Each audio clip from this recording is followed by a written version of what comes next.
right, welcome to week 15. It is Thursday. That means it is time to pick all of the NFL action for this week's slate of games. Here is the board. If you're new here, this is where we'll be making all the picks.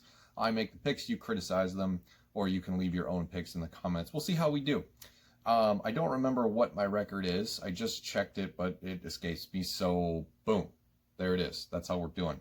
That's at least how I'm doing. Not bad. I think I'm at like 62% as far as picking the right games or the right teams. And yeah, so last week was actually a good week. I think I went 10-6, so it was a little bit of an improvement over weeks previous. So, but enough on that. I want to get through this pretty quickly because the Thursday night game is about to start. I don't know if I'll get this uploaded before that starts, but I wanted to make sure that I made a pick before it began. That way nobody could be like, oh, you're faking it. So, Chargers and Raiders. This one's pretty tough, actually, to start off the week because there's a lot on the line for the Raiders. They need a lot of help.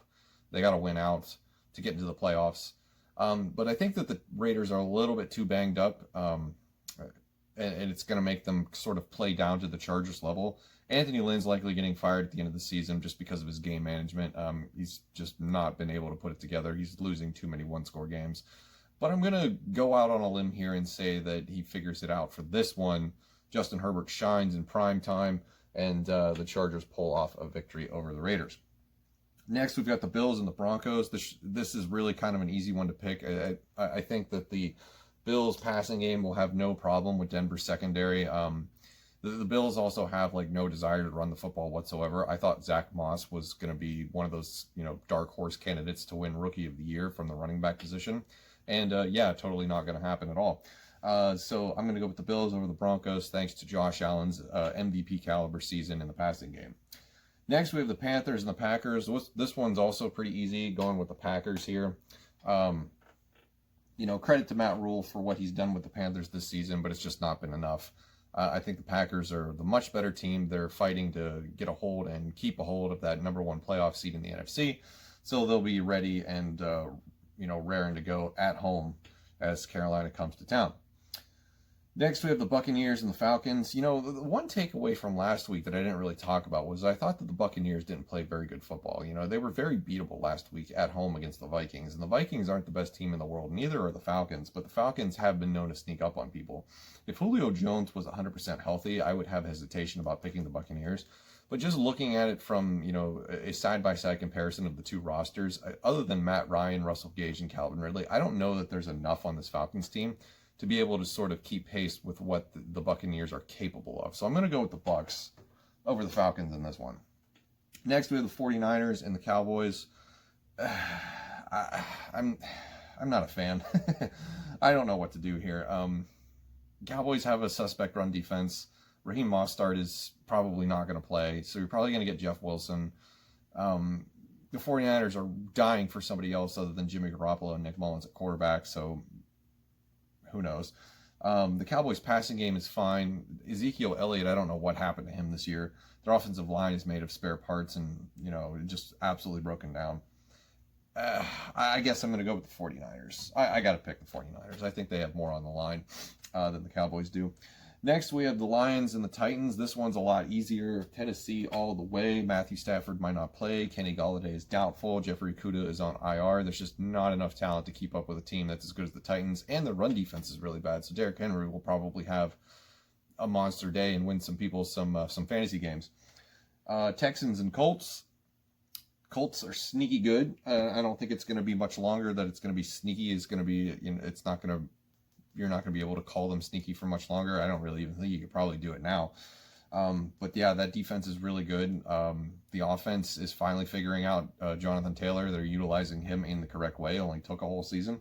Texans, on the other hand, basically it's the Deshaun Watson show, and that's about it. The defense is not good, so I think that they should be able to lose to the Colts, if you will. Colts will win this one, so I'm picking them. Next, we have the Dolphins, the Patriots. This is the storyline all weekend is going to be about Bill Belichick versus Brian Flores, mentor versus student. And I just don't think, I don't see how the Dolphins lose this game other than getting out coached, because Dolphins play some of the best man coverage in football on defense, and the Patriots absolutely cannot throw the ball because they have absolute trash at wide receiver. N'Keal Harry's not good. Bird is probably your best wide receiver, but I don't know if he's more than a wide receiver 3 on any other football team. And yeah, and the running game is probably going to be suspect because you have Sony Michel, who you don't know what version you're going to get out of him his rookie season or any other season. And Damian Harris is listed as questionable. So they should be able to put 8 in the box, play cover 0 the entire time against the Patriots, shut down the run, make them throw it, which they can't do. Yeah, my analysis says pick the Dolphins. Next, we have the Bears and the Vikings. This has 2018 season finale written all over it. I think the Chicago Bears are probably going to come in, play spoiler. Mitchell Trubisky's been playing good, and that's scary. That should not be allowed.